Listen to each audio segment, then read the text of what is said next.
বিসমিল্লাহির রহমানির রহিম। বাংলাদেশ জাতীয়তাবাদী দল যশোর জেলার দ্বিবার্ষিক সম্মেলনে আমাদের মাননীয় প্রধান অতিথি বাংলাদেশ জাতীয়তাবাদী দলের ভারপ্রাপ্ত চেয়ারপারসন, বাংলাদেশের আপামর জনসাধারণের আস্থা আকাঙ্ক্ষার প্রতীক জনাব তারেক রহমান মঞ্চপৃষ্ঠ এই সম্মেলনে যিনি উদ্বোধন ঘোষণা করেছে, যার নামের পাশে বিশেষণ যোগ করার দরকার নাই, আমাদের প্রিয় নেতা, সাবেক ছাত্র নেতা, ডাকসুর সাবেক ভিপি জনাব আমানুল্লাহ আমান। মঞ্চে আছেন খুলনা বিভাগীয় ভারপ্রাপ্ত সাংগঠনিক সম্পাদক জনাব অনিন্দ ইসলাম অমিত, সহ সাংগঠনিক সম্পাদক বাবু জয়ন্ত কুন্ডু সহ জাতীয় নির্বাহী কমিটির সম্মানিত নেতৃবৃন্দ,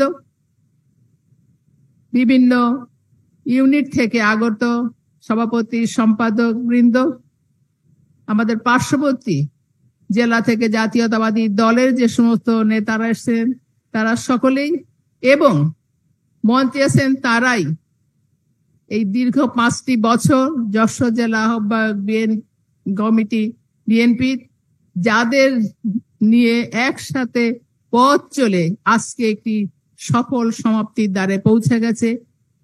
আমার সেই সহযোদ্ধারা জনাব দেলার হোসেন খোকন যুগ্ম আহ্বায়ক, জনাব অ্যাডভোকেট সৈয়দ সাবিরুল হক সাবু সদস্য সচিব সহ সম্মানিত সকল নেতৃবৃন্দ, এবং আমার সামনে উপস্থিত 16টি ইউনিট থেকে আগত নেতা কর্মীবৃন্দ, গণমাধ্যমের বন্ধুরা এবং আমন্ত্রিত অন্যান্য রাজনৈতিক দলের নেতা ও কর্মীরা যারা এই ফ্যাসিবাদ বিরোধী আন্দোলনে আমাদের সহযাত্রী ছিলেন, সবাইকে আমার তরফ থেকে, যশোর জেলা বিএনপির তরফ থেকে আন্তরিক সালাম ও শুভেচ্ছা। আসসালামু আলাইকুম। বক্তব্য দীর্ঘায়িত করবার সুযোগ নেই। আজকে আমরা সত্যি আনন্দিত। একটি দায়িত্ব যেটি আমাদের উপর অর্পিত হয়েছিল, কেন্দ্রীয় বিএনপি যে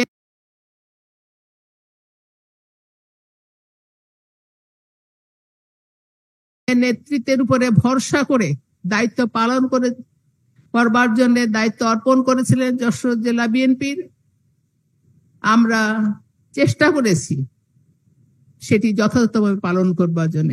সাধারণ সম্পাদকের রিপোর্টে পরিষ্কার হয়েছে নানা অসময় পার করে, বৈরী সময় পার করে আমাদের কাজ করতে হয়েছে। এটি সারা বাংলাদেশেই।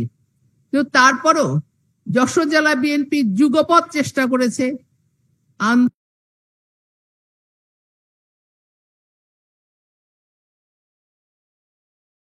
আন্দোলন এবং দল পুনর্গঠনের প্রক্রিয়ায় সক্রিয় থাকবার জন্য।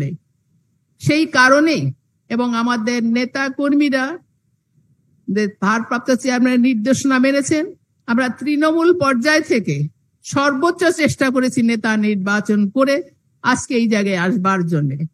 আমরা কিছুটা ব্যর্থতা হয়তো আমাদের আছে, তারপরও আমরা মোটামুটি সন্তুষ্ট যে আমরা এটা জায়গায় আসতে পেরেছি।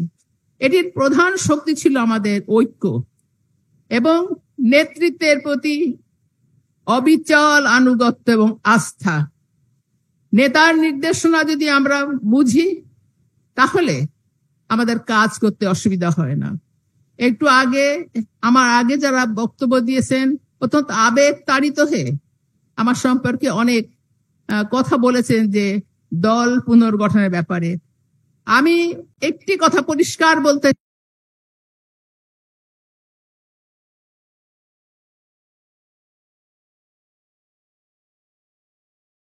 চাই, আমরা যদি দলের আদর্শের প্রতি নিষ্ঠাবান থাকি এবং মনে করি একটি সাধারণ কর্মী হলেও দলের কাজ করবার দায়িত্ব আমাদের প্রত্যেকের, যিনি পদে আছেন যিনি নেই, সংকটে যদি পড়ে দল সেখানে এই সমস্ত মানুষদেরই কাজে লাগবে। আমি একটি ছোট্ট উদাহরণ দিয়ে আমার বক্তব্য শেষ করব।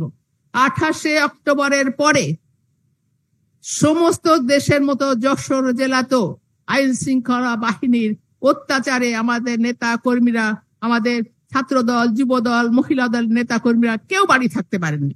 পালিয়ে বেড়াতে হয়েছে সকলকে, বাড়ি থাকা তো দূরের কথা, শহরেই থাকতে পারেনি। তখন যাদের কোনো পদ নেই, যারা অত্যন্ত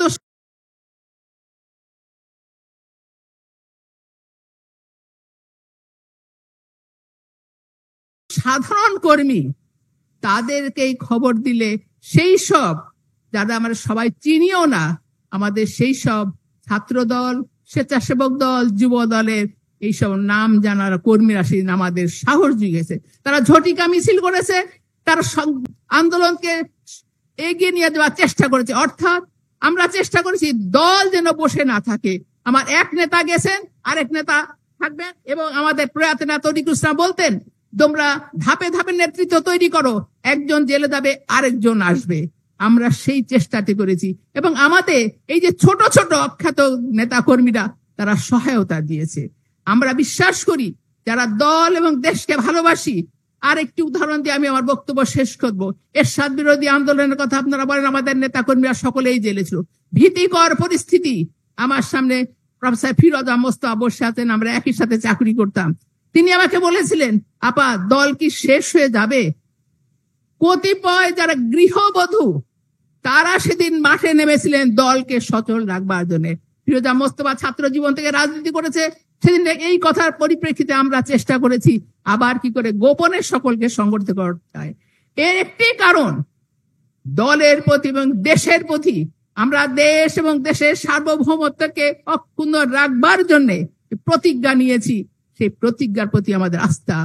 আমরা দেখেছি বেগম খালেদা জিয়া নিজের ব্যক্তিগত শোককে চাপা দিয়ে সমস্ত আরাম আয়েশ ত্যাগ করে আমাদের এই 18 কোটি মানুষের ঘরের শান্তি বুঝে নেবার জন্য রাজপথে সেদিন নেমে এসেছিলেন, এবং এই রাজপথে লক্ষ মানুষের পায়ের ধুলার জয়রথে সেদিন তার আন্দোলনের সিপাহসালারে বিজয়ের শেষ জায়গায় পৌঁছে গিয়েছিলেন তিনি। তার বিজয় নিশান উড়েছিল গণতন্ত্রের নেত্রী হিসেবে, আপসহীন নেত্রী হিসেবে। সেই নেত্রীর আদর্শ আমাদের সামনে ছিল এবং এখনো আছে। আমরা যশোর জেলা বিএনপি সকলে আমরা ঐক্যবদ্ধ আছি, ঐক্যবদ্ধ ছিলাম, এবং ঐক্যবদ্ধ ছিলাম বলেই আমরা আজকে একটি সফল সমাপ্তির দিকে আসতে পেরেছি। এবং আমরা গণতান্ত্রিক প্রক্রিয়ায় নেতা নির্বাচনের মাধ্যমে আমরা বিশ্বাস করি দল আরো শক্তিশালী হবে, নতুন নেতৃত্ব সামনে আসবে এবং দলকে পরিণত করবে। এবং এই দলের প্রতি, দেশের প্রতি যে আনুগত্য, দেশ সুরক্ষার জন্য আমাদের যে দায়িত্ব, সেই রকম একটি শক্তিশালী বিএনপি আমাদের উপহার দেবেন আগামী নেতৃত্ব। সকলেই আমার স্নেহভাজন, সকলেই আমার প্রিয়জন, এবং তাদের আগামীতে সাফল্য আমি কামনা করি যারা আসবেন। এবং আমার উপস্থিত সকল নেতা কর্মীদের প্রতি আমার আহ্বান থাকবে, আসুন আমরা ঐক্যবদ্ধ হয়ে দলকে নির্মাণ করি, শক্তিশালী করি, বিভেদ বিভাজন ভুলে যাই। আমি আপনাদের সঙ্গে অতীতেও ছিলাম, ভবিষ্যতেও থাকবে ইনশাল্লাহ। আল্লাহ আমাদের সহায় হন। সকলকে ধন্যবাদ। আল্লাহ হাফেজ। বাংলাদেশ জিন্দাবাদ। বাংলাদেশ জাতীয়তাবাদী দল জিন্দাবাদ।